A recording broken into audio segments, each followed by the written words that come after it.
दोस्तों, भगवान श्री कृष्ण को अलग अलग स्थानों में अलग अलग नामों से जाना जाता है। चलिए जानते हैं आज के इस वीडियो में भगवान श्री कृष्ण के बारे में 25 रोचक बातें। उत्तर प्रदेश में कृष्ण, गोपाल या गोविंद इत्यादि नामों से जानते हैं। राजस्थान में श्रीनाथ जी या ठाकुर जी के नाम से जानते हैं। महाराष्ट्र में विट्ठल के नाम से भगवान जाने जाते हैं। ओडिशा में जगन्नाथ के नाम से जाने जाते हैं। बंगाल में गोपाल जी के नाम से जाने जाते हैं। दक्षिण भारत में वेंकटेश या गोविंद के नाम से जाने जाते हैं। गुजरात में द्वारकाधीश के नाम से जाने जाते हैं। असम, त्रिपुरा, नेपाल इत्यादि पूर्व उत्तर क्षेत्रों में कृष्ण नाम से ही पूजा होती है। Malaysia, Indonesia, America, England, France इत्यादि देशों में कृष्ण नाम ही विख्यात है। गोविंद या गोपाल में गो शब्द का अर्थ गाय एवं इंद्रियों में दोनों से है। गो एक संस्कृत शब्द है और ऋग्वेद में गो का अर्थ होता है मनुष्य की इंद्रियां।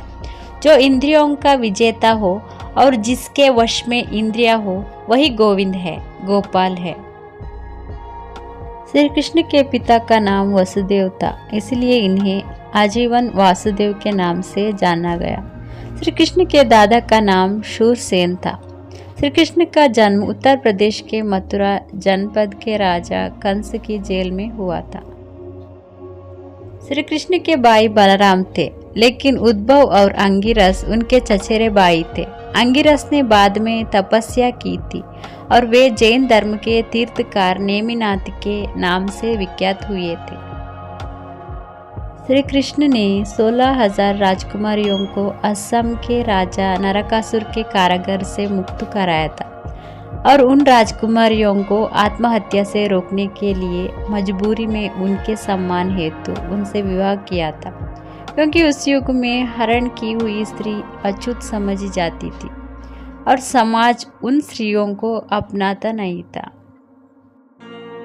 श्री कृष्ण की मूल पटरानी एक ही थी, जिनका नाम रुक्मिणी था, जो महाराष्ट्र के विदर्भ राज्य के राजा रुक्मी की बहन थी। रुक्मी शिशुपाल का मित्र था और श्री कृष्ण का शत्रु।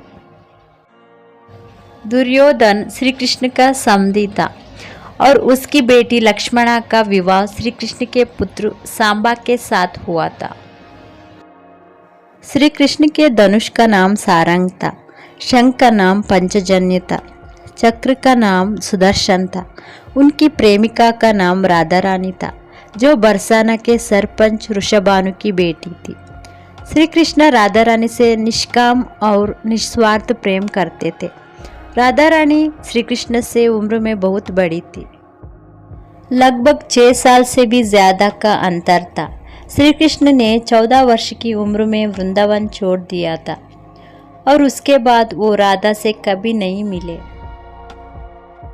श्री कृष्ण विद्या अर्जित करने हेतु मथुरा से उज्जैन आए थे और यहाँ उन्होंने उच्च कोटि के ब्राह्मण महर्षि संदीपनि से अलौकिक विद्याओं का ज्ञान अर्जित किया था।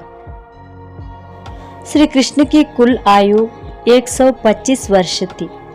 उनके शरीर का रंग गहरा काला था और उनके शरीर से 24 घंटे पवित्र अष्टगंध महकता था। उनके वस्त्र रेशमी के पीले के रंग के होते थे और मस्तक पर मोरे मुकुट शोभ देता था।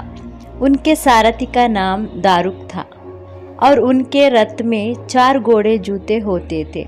उनकी दोनों आंखों में प्रचंड सम्मोहन था।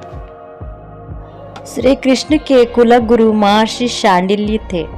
श्री कृष्ण का नामकरण महर्षि गर्ग ने किया था। श्री कृष्ण ने गुजरात के समुद्र के बीचों बीच द्वारिका नाम की राजधानी बसाई थी। द्वारिका पूरी सोने की थी और उसका निर्माण देवशिल्पी विश्वकर्मा ने किया था। श्री कृष्ण ने हरियाणा के कुरुक्षेत्र में अर्जुन को पवित्र गीता का ज्ञान रविवार शुक्ल पक्ष एकादशी के दिन मात्र 45 मिनट में दे दिया था।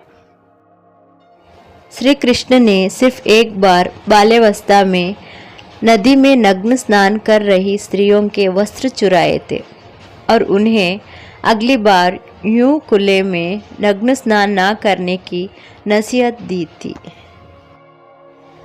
श्री कृष्ण के अनुसार गोहत्या करने वाला असुर है और उसको जीने का कोई अधिकार नहीं। श्री कृष्ण अवतार नहीं थे बल्कि अवतारी थे, जिसका अर्थ होता है पूर्ण पुरुषोत्तम भगवान। ना ही उनका जन्म साधारण मनुष्य की तरह हुआ था और ना ही उनकी मृत्यु हुई थी।